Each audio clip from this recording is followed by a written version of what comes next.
Science community, how y'all doing today? Alongside of me, brother Doug.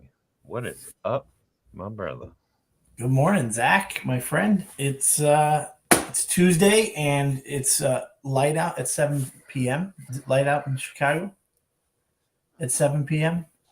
7 a.m., 7 p.m. Yeah, 7 p.m. Both I mean, times. It's yeah, yeah, both yeah, times. yeah.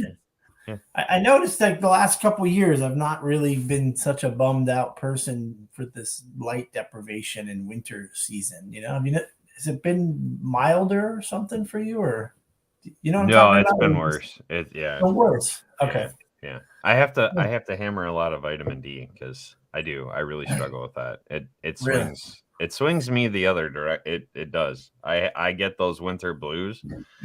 It is a hard Winter one. blues. That's it. Yeah, That's it. yeah. Maybe because I'm old now and I go to bed at 8:30, it doesn't matter anymore. I don't know. Figure it out. But Well, I don't notice it, but I miss being able to run at 8 o'clock oh at yeah, night. yeah, yeah. As the I sun's can't. out.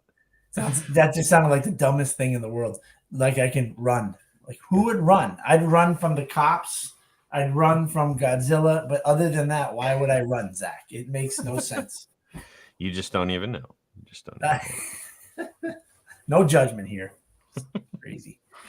know. Oh, buddy. Morning, Adam. Morning, Soul. How you doing? To the nutmeg stick where the lollipop was melted.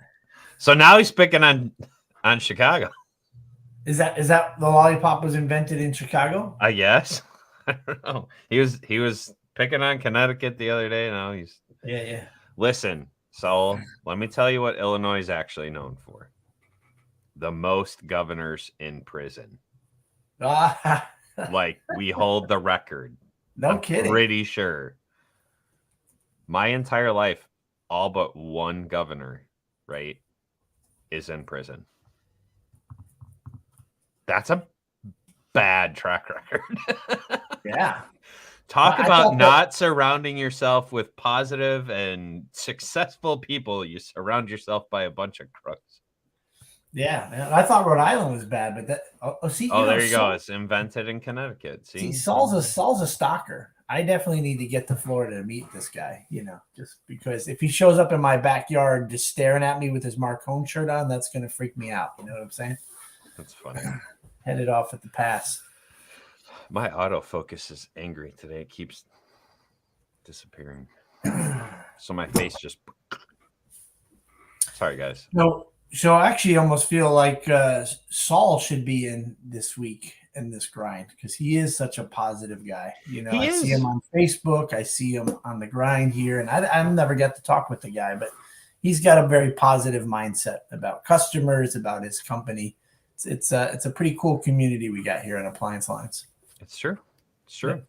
yeah, I had to spew the negative to then turn around to the positive for the episode. Weird how that yeah. works, huh? And I mean, in well, whatever. There's no excuse. The great part about it is though, in the description I shared with you, like, Doug and Zach are sharing from experience. There's times that I am not the most positive person in the world. And there's a bunch of you out there laughing, going, yeah, no crap. You're not the most positive person in the world. We know that. Hello. No, but really, I do. I surround myself with successful and positive people. And it's begun to turn that attitude over the years where I used to be around a bunch of negative and unsuccessful people. And it was really easy to go into that funk. So it is easier to progress into that positive and that happy and that successful when you begin to surround yourself with Mm. those type of people. They can call you on your crap, which is fantastic. Yeah. I love that ability to be open and transparent and be able to process through the pits of life together, I agree. Pulled pork is that's the way to go. Sure. Serving Spanish. That was my favorite part about working at the tire place. In the summer, they'd bust out the grill on Fridays. And the old man of the shop, he was like the oldest guy in the entire shop. He would go and get carnitas and all that stuff and grill it all up for everyone. It was cool. was a good time. Those are good Fridays in the tire shop. You want to pray us in, brother? Bring us in. Lord God, we thank you for this day. We thank you for the sunshine here in Connecticut. We thank you that Connecticut is the home of the lollipop. Lord, we thank you for Saul. We are so grateful that as a connection of a community that we can lift each other up. That sometimes just a single word or deed, a simple deed, can sometimes change the direction of people's lives for the day, for the moment, for the week, for the year, for the rest of their lives. And so, Lord, we pray for these light bulb moments to be grateful to you and to be filled with gratitude. And Lord, guide us through those difficult times and help us stay positive with our eye on the prize, the goals that are set in our lives. And so, Lord, we just pray for peace and comfort and strength in those times that are not that easy. In Jesus' name, amen. Amen. So today we were talking about surrounding yourself. If you just blanked out for the last 6 minutes, we're talking about surrounding yourself with positive people, successful people to help you grow and to move forward in life and in business. My hat's all crooked.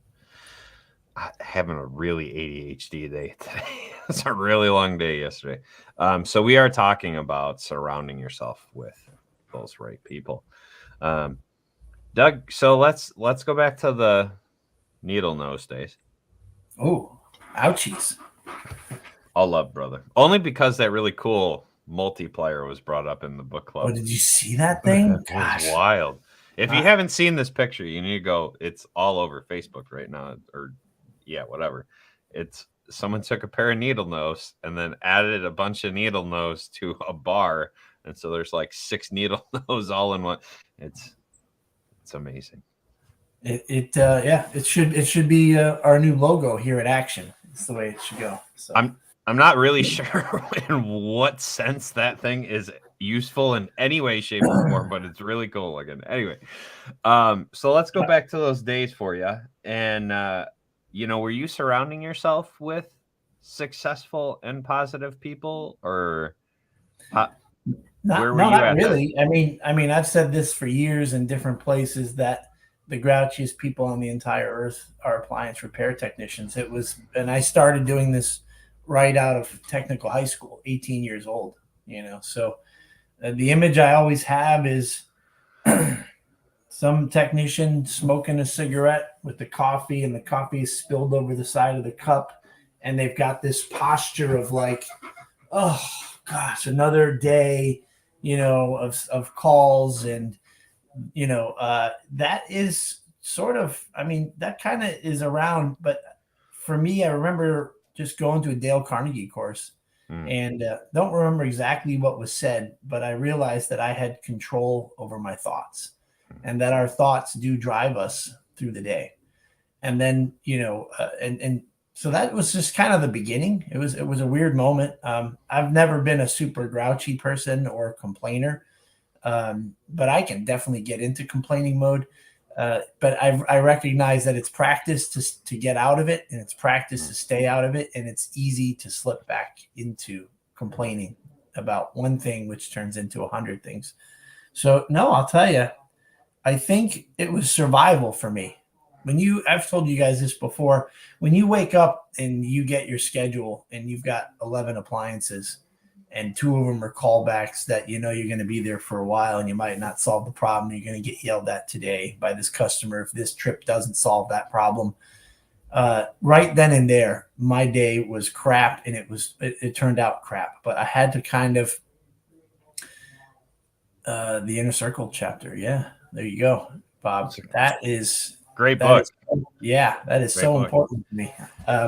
So for me, I knew that I had control over my feelings and my mindset if I chose to go in that direction, to assume it was going to be a terrible day on the road. So that was the beginning of practice, of quickly looking at it to know that, can I be the talkative Doug that I typically am on every stop, or do I need to be abbreviated a little bit to make sure that I'm not out till 8 o'clock at night?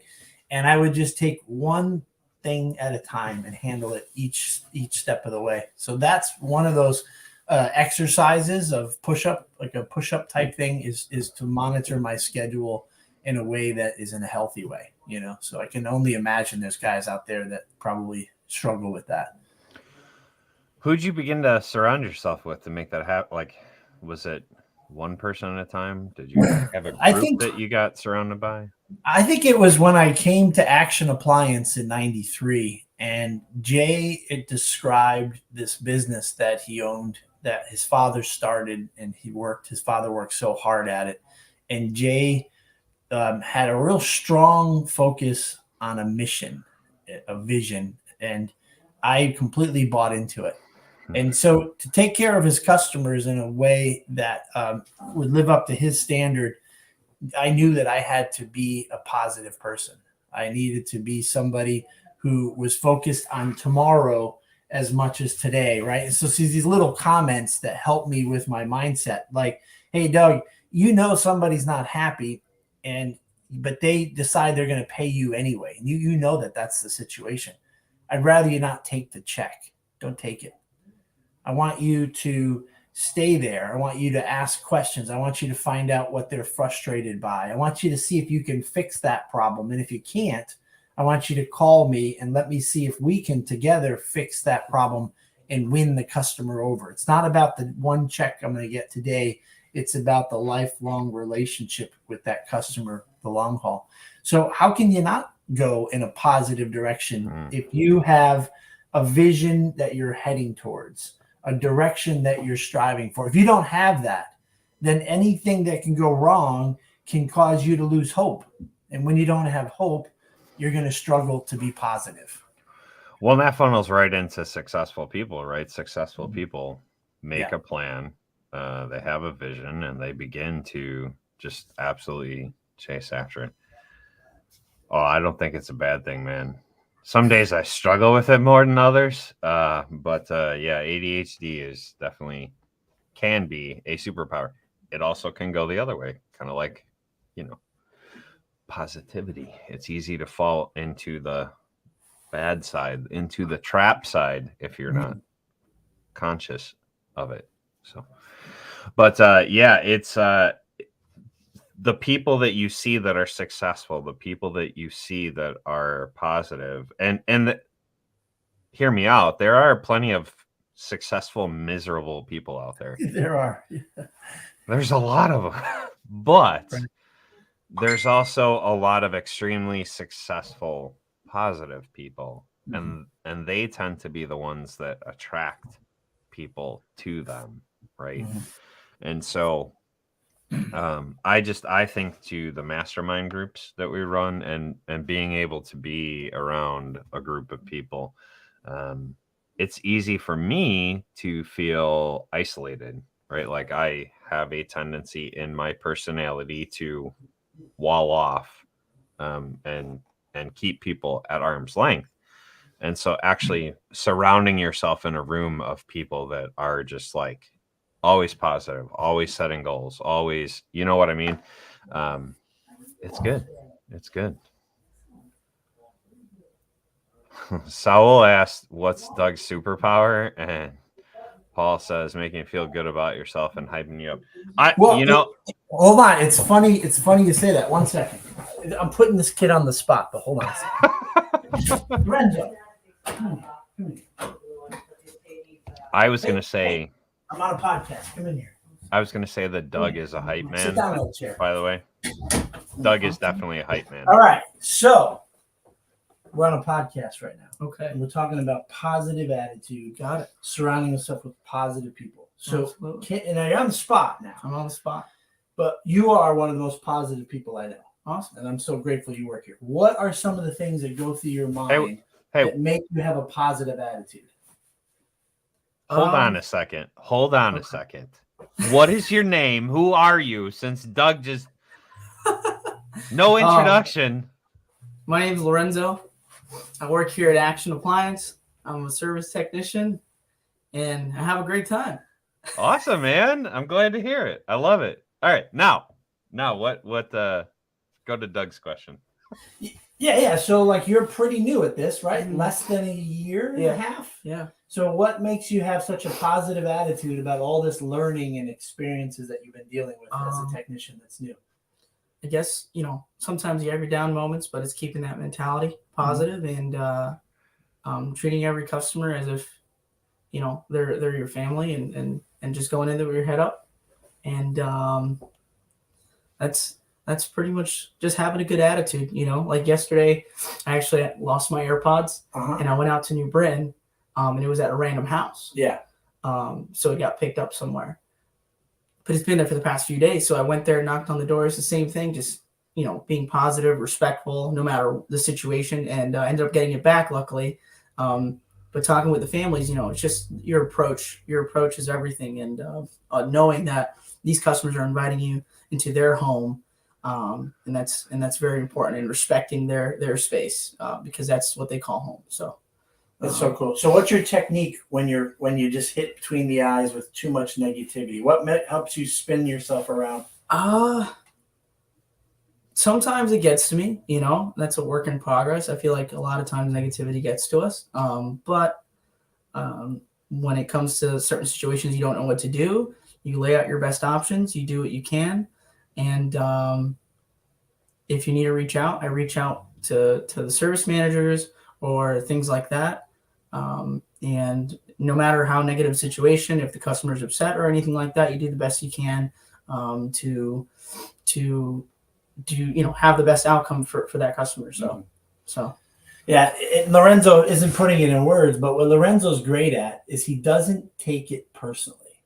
And to me, that's the most important first step in staying positive, is to know that it's really not about you. When a customer's angry, when we make a decision here in the office that impacts you in a way that frustrates you, you assume the best about us and you try not to take it personally. Yeah, absolutely. Right? Yeah. And there are people out there that unfortunately they customers may lose their professionalism sometimes, and just knowing what to do in those situations is very important, because as much as respect is very important, always very important.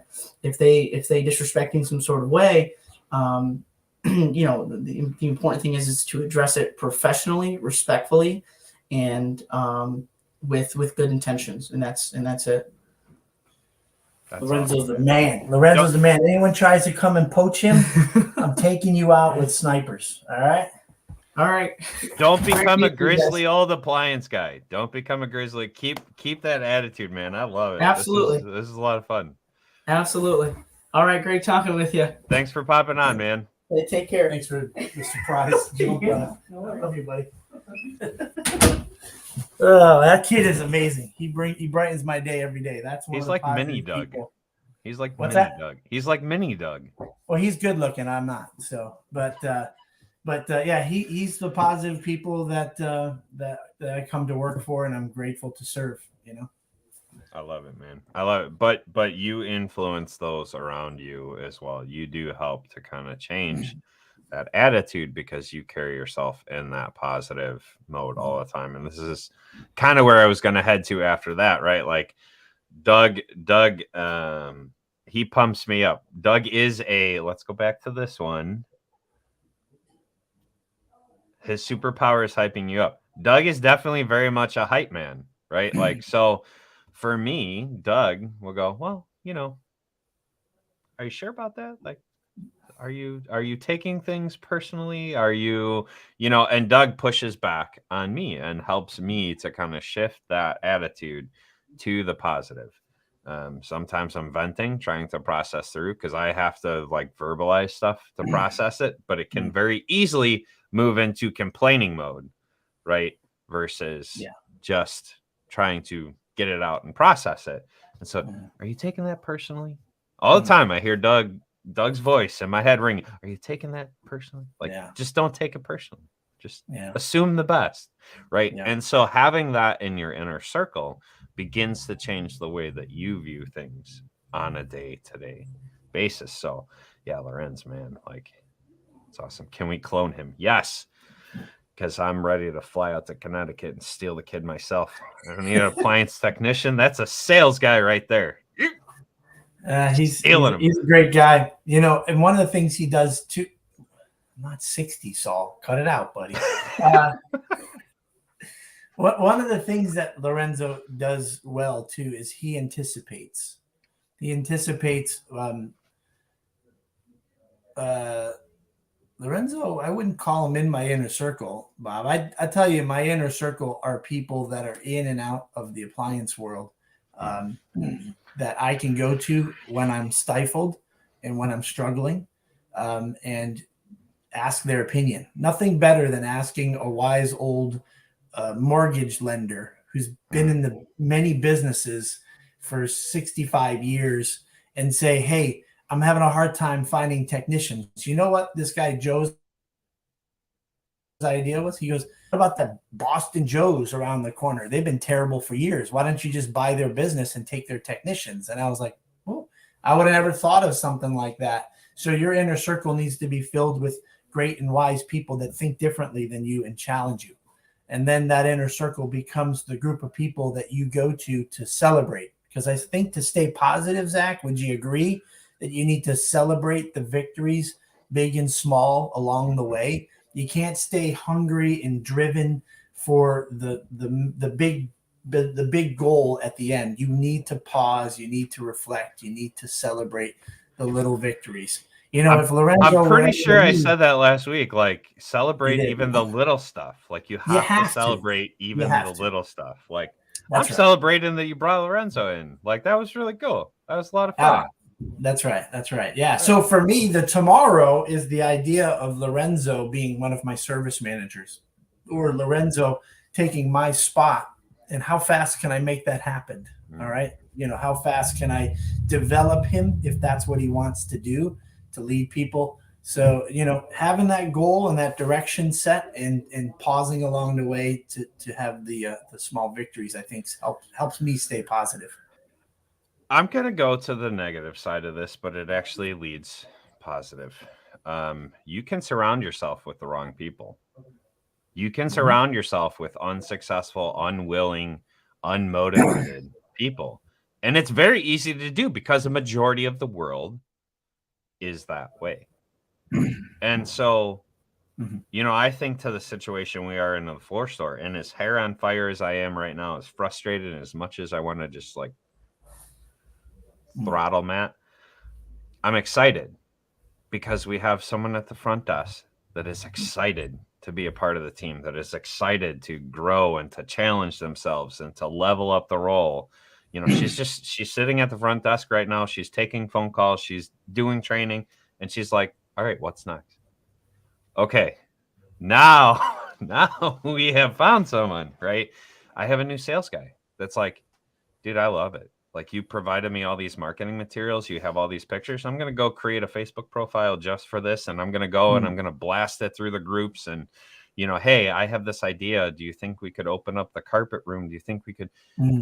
Oh, that's refreshing. That's what I've been looking for. Right. And so you can have the wrong people in the wrong place. If you can't train up, right? Like, Doug, training, I look at it this way. Doug, you're training me up. You're training me to be a more positive person. You're training me up to not take it personally, to assume the best of people.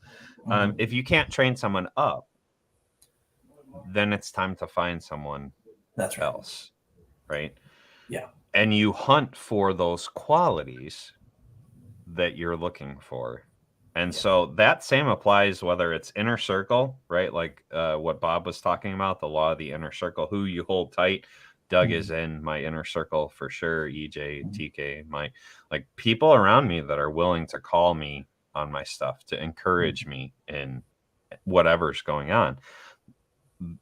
But also the people that you surround yourself that you're mentoring, you should begin to elevate everyone around you, and they should elevate you in the same manner. It's reciprocal. It's not taking. I really honestly think it is a reciprocal flow of energy. I don't know. I agree.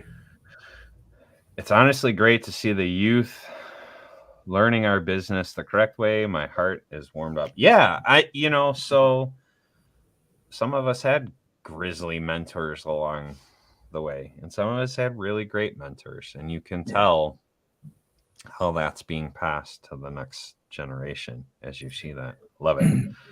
But I feel like it's exercise, right? I think we talked about this just a few minutes ago. Being positive is not. I don't think people are born that way.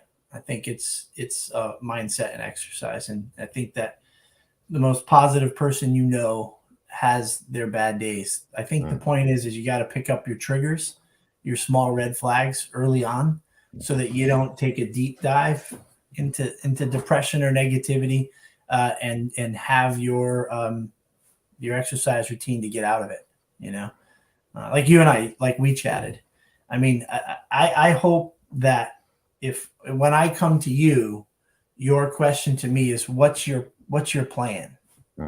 Because a lot of times when we're not positive or when we're struggling, it's because we don't have control of what's happening in that moment, or we don't have control of the future. And so the reality is do we want to be people in a position where they have no control? Like Lorenzo, I want to empower that kid to treat that customer like he owns the business. And from time to time, he makes a decision to make someone happy where he gave up like we probably lost $40 on the service call when we were all done. But he came to me with like these 3 bullet points, like we did this wrong, we did this wrong, and we did this wrong. And I needed to make them happy. And by the way, I noticed that they've used us at least 3 or 4 times since 2017. And it's like, okay, all right, well, thank you so much. Right.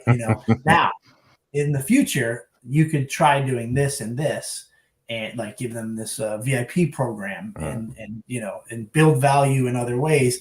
But that's only coaching after you celebrate the fact that he took ownership of the customer and he recognized the legacy of that customer. And so right there, that's me exercising. What do you do when someone lets you down? You have to be prepared. So I don't know, like for you and me who don't own our businesses, what if our direction is farther along than the owner's direction? What if we're striving for this business that's bigger than they want it to be? That just means that we would come to a crossroads where we probably might stay and we might go, right? Because I can't imagine you, Zach, just spinning your wheels and doing a job that's a circular type thing where this is what you do. You're one cog in a bunch of cogs. You're a guy that's process, procedure, mindset, goal focused. And so it ain't personal, right? If you and I, and right now, I think we're both in a good place with where we work. But if one day we outgrew the owners that we work for and we outgrew their vision, it just means our journey goes in another direction, and that's okay as well. But we can't be angry about it. We chose to work for them, and if they can trust us, we could go beyond that. And if they can't, it's okay, right? It's not personal. And that's a perfect example of surrounding yourself with people that are positive and people that are successful, right? We have owners that have chosen to surround themselves with us. Yeah. And we've chosen to surround ourselves with them. Right. And so it's that two-way reciprocal street of energy flow.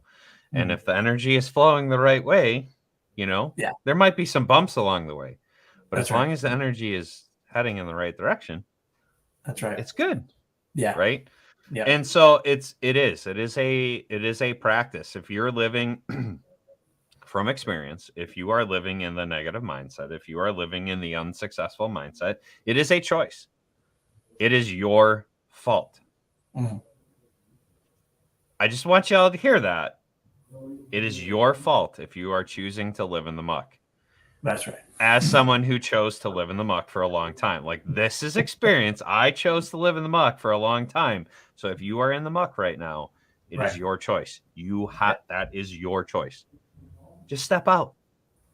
It seems simple. I'm simplifying it. You Yeah. will have to surround yourself with people that are positive. You will have to surround yourself with people that are successful. That is Yeah. also a choice. You have to choose to do that. And as you And begin to choose, that next choice becomes easier, and the next choice it does. becomes That's easier, right. and the next choice, That's right. right? Like it is easier But you now know, to not assume the Zach. worst. But sometimes, Zach, this feeling that is clearly from Satan, which is called guilt, it gets involved in those moments. Because here's the reality: like, you don't have to hate the person that you need to move away from or separate from. You just have to acknowledge that we're not on the same page, and just go in kindness, go in a positive attitude, and just know that your path is a different direction. We don't have to hate the people, but I see that all the time. A customer who's angry and they call in, and I'm reading through the notes and I'm wincing. I'm like, oh shoot. And I'm just counting the mistakes that we made. And I'm like, oh my gosh. And so before I even speak to them, I already know that they're justified in their place. And they begin to speak. And early on, I would interrupt them and just go, hey, can I just start by saying, I just want to apologize. I looked through the notes. I saw what you experienced. And for that reason, I want to do this for you. And they would still be mad. And I'm like, I just offered to give them their money back. Why would they still be mad? They needed to go through the process of venting and finishing up on hating on us before I get to meet them and become authentic and then say, I want to take ownership of what we did wrong. I just see it as a pattern that humans need to go through those emotions and these steps. But I don't know. I don't think I'm a monster, Zach. I just feel like it ain't personal. And if a customer does not like us and we bent over backwards, it's okay. Hey, I'm sorry we didn't line up there. And I don't need to throw some passive aggressive dig in there. Like, I don't think you're a good customer of ours. It's just the reality that we don't always hit the same way. And what can I do to make it right for you? And if I can meet them where they're at, that's great. If I can't, that's all right too. The same applies with employees. Story time. We had two gentlemen working for us that have now been replaced. They don't work for us anymore. But for months, they were set up for failure. The person that I replaced was a very negative, very demeaning, very unsuccessful person that just wanted to hold everyone else back. I don't view things that way. I took the approach of Doug, like, okay, how can we make this better? How can we, and began to take steps to that. So I began to equip them with the tools they needed to succeed. Not succeeding was their choice. They had all the tools that they needed to succeed. They had all the chances they needed to succeed. They made the choice to not succeed. I don't hate them. It was not fun to fire them at all. Right. I don't like that. That doesn't bring me happiness. It was miserable, and I felt miserable all weekend. But the reality is I had equipped them to succeed, and they made the choice to not succeed, right? Sure. And so I get to choose to just part ways, like, hey, this is where we're heading. I tried to bring you along. You didn't want to come along. It's okay, but I'm going to keep going, right? And so we parted ways. Their choice was to not view it that way. Their choice is to hate on us. It's okay. I can't control that. But I can continue to move forward in a positive and successful manner for the rest of the team that's involved. And so that could be your reality too, in your company. Well, when you came into the company, you're coming into where there's employees that work for the owner of your company, and you're gonna be upsetting the apple cart. It's like, again, assuming and being prepared for them to not like you and not like your decisions because you're an outsider. That's just an automatic that if they don't feel that way, be grateful. But if they do, it's expected and acceptable. And now, because you're prepared for that, everything that you say and do is important and how you respond to that.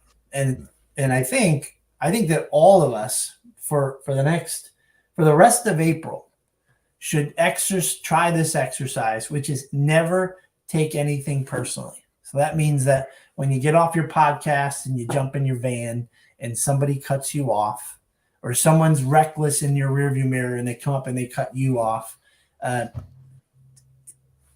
just don't take it personally. So it's being careful with the actions that you decide to take when someone does something or says something to you. And then then you're going to focus on your words, because your words, even if they're in the car to yourself, are feeding the fire of negativity. Right. And then I feel like if you focus on your actions and your words and you start to do that, and I'll never run, Zach, I'm never going to run. That's like the dumbest exercise I've ever heard in my life. But this kind of exercise I can appreciate. Now I do have more 5Ks for Doug. but the goal is to have that mindset where even in your own mind, you don't even go there. Or if you go there it's a split second, because you've developed a routine and a regimen to not make it personal, not to be upset by it. I love being consciously curious, and so I'm beginning to apply that consciously curious to the situation you're talking about. Yeah. Gut level reaction. This jerk cut me off.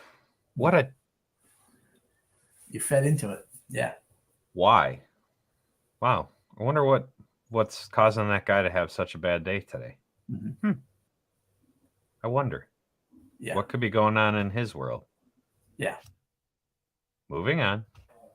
As you begin to ask those questions, as you begin to be curious, all of a sudden it kind of shifts that paradigm, and it's faster into the curiosity versus the negativity. And so you begin to not take stuff personally. So it is a fun practice. It's not an easy practice. It's practice.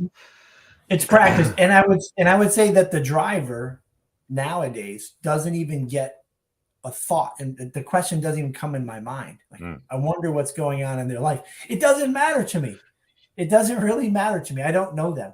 Now, when Lorenzo is looking down or making a decision or saying something that's negative, my question is, I wonder what's going on in his life. I need to go and meet with him. Oh my gosh, I'm so busy. I need to meet with him and check in with him.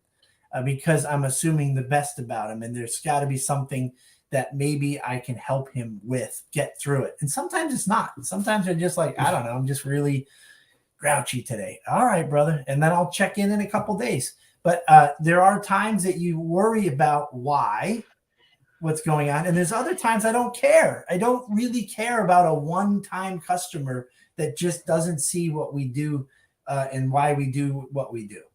I'm not going to invest in a ton of time into building them, but people who know us, people that have been longtime customers, I need to find out why, and maybe if they're willing to share, get into it.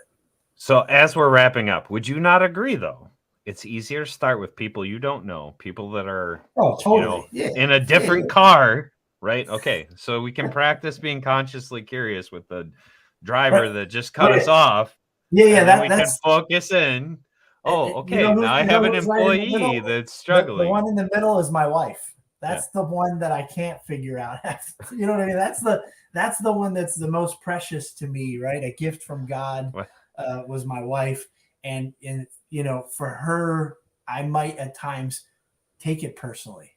If she's negative or she's upset and she's directing it at me. Those are I do struggle. But that at the core of it, it's those most important people in your lives, like your spouse and your children and your direct family. That's when it gets difficult. But you're absolutely right. On the outside, practice on those people. Don't say a freaking thing when some jackapple does something stupid in your 100-foot realm. Don't even focus on it, and you will find a much more pleasant attitude. Because nothing worse at the end of the day. Right? Where's my gratitude journal? is you have your anti-gratitude journal, and in there you start with this guy in a white Ford pickup cut me off. You know, the lady at Dunkin' Donuts put cream in my coffee. And now you just got all these people that don't know you, and you got a list of shit that you're pissed off about. It's a waste of your time. It's a waste of your time. So, last principle, as Doug was sharing, the tighter focus comes. If you've never worked with a camera before, the tighter the focus is, the more you notice the bumping and the shaking and the earthquakes. Yeah. It's okay. It is. Just keep practicing. Just keep pushing through. It's going to get better. Mm-hmm. That's what we got for today, guys. Have a good day, everyone. Get out there, practice not taking it personally, and practice being consciously curious. We'll see you again. I'm curious why an electric bike. Just get a nice car with air conditioning. Like, what's up with the bike? That means I still have to pedal a little bit, right? So I'm not exercising, guys. Oh, we're gonna get you on that, buddy. Okay. Have a good day, John. Have Bye, a good John. day, everyone. See you next time. See you, Saul.